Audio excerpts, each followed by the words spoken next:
வாழைப்பூ எடுத்துட்டேன். அது எப்படி க்ளீன் பண்ணுறதுன்னு காட்டுறேன். அந்த ஒரு பூவாக எடுத்து அதை எடுக்கணும். இது ரொம்ப நல்லது உடம்புக்கு. இந்த வாழைப்பூ க்ளீன் பண்ணி செய்து சாப்பிட்டா ரொம்ப நல்லது. கூட்டு பண்ணலாம், இதில் பொரியல் பண்ணலாம். வாழைப்பூவில் எத்தனையோ விதங்கள் பண்ணலாம். உடம்புக்கு ரொம்ப நல்லது. இதை யார் வேணாலும் வாங்கி கொஞ்சம் க்ளீன் பண்ணுறதுக்கு தான் கஷ்டம். இப்போலாம் க்ளீன் பண்ணி ஒரு நேரம் க்ளீன் பண்ணிட்டா ஈஸியாக இருக்கும். அந்த பூவை எடுத்துக்கலாம். அந்த நரம்பு எடுக்கிறேன் பாருங்கள். அந்த நரம்பு ஒன்று உருளையாக இருக்கும். அதை எடுத்துட்டோம்னா ஈஸியாக நறுக்கிடலாம். இதை எடுத்து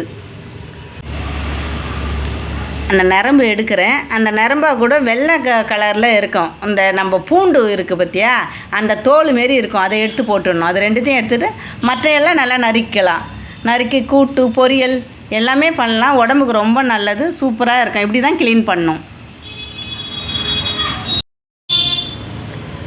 வாழைப்பூ க்ளீன் பண்ணும் போது கையில் 2 கையிலும் எண்ணெய் தடவிக்குங்க. அப்போ கையில் ஒட்டாது. வாழைப்பூ வடை பண்ண போகிறேன். அதுக்காக 1 கப்பு பொட்டுக்கடலை எடுத்து வச்சுருக்கேன். மிக்சியில் போட்டு அரைச்சிடலாம்.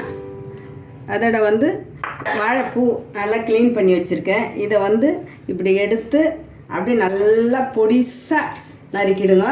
சூப்பராக இருக்கும் வாழைப்பூ வடை. நான் வாழைப்பூ வடை பண்ண போகிறேன். அதுக்காக வாழைப்பூ நறுக்கி வச்சுட்டேன். பொட்டுக்கடலை மாவு போட்டுட்டேன். 2 வெங்காயம், 2 பச்சை மிளகாய், கொஞ்சம் கருவேப்பிலை, கொஞ்சம் கொத்தமல்லி, தேவையான உப்பு. வாங்க வீடியோக்களை பார்க்கலாம். இது நல்லா கலந்துட்டு இது நல்லா மாவை கலந்துடுங்க. கலந்துட்டு கொஞ்சம் தேவையான தண்ணி போட்டு பிசைந்துக்கலாம். இப்படி ஒரு புடியாக வருது பாரு, நல்லா அது போல் பிசைந்துக்குங்க. இப்போ தண்ணி போட்டுக்கலாம். அப்படியே தண்ணி தெளித்து நல்லா லேசாக தெளித்து பிழிஞ்சிங்க. நல்லா தண்ணியாகவும் ஆகாது, ஆனால் கூட கொஞ்சம் கடல மாவு போட்டுக்கலாம்.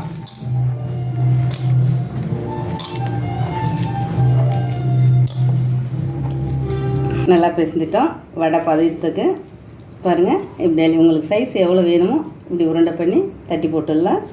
வாங்க தட்டி போடலாம். ஸ்டவ் பற்ற வச்சுட்டு எண்ணெய் ஊற்றிட்டேன். எண்ணெய் நல்லா காயுது. இது கூட கொஞ்சம் கருவேப்பிலை போடுங்க. நல்லா வாசனை.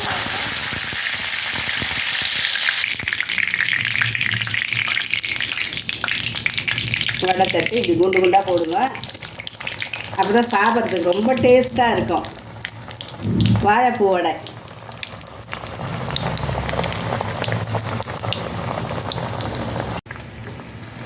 வாழைப்பூ வடை நல்லா வந்துடுச்சு பாருங்கள். நல்லா கோல்டு கலரில் வந்துடுச்சு பாருங்கள். இந்த கலர் வந்தால் எடுத்துடுங்க.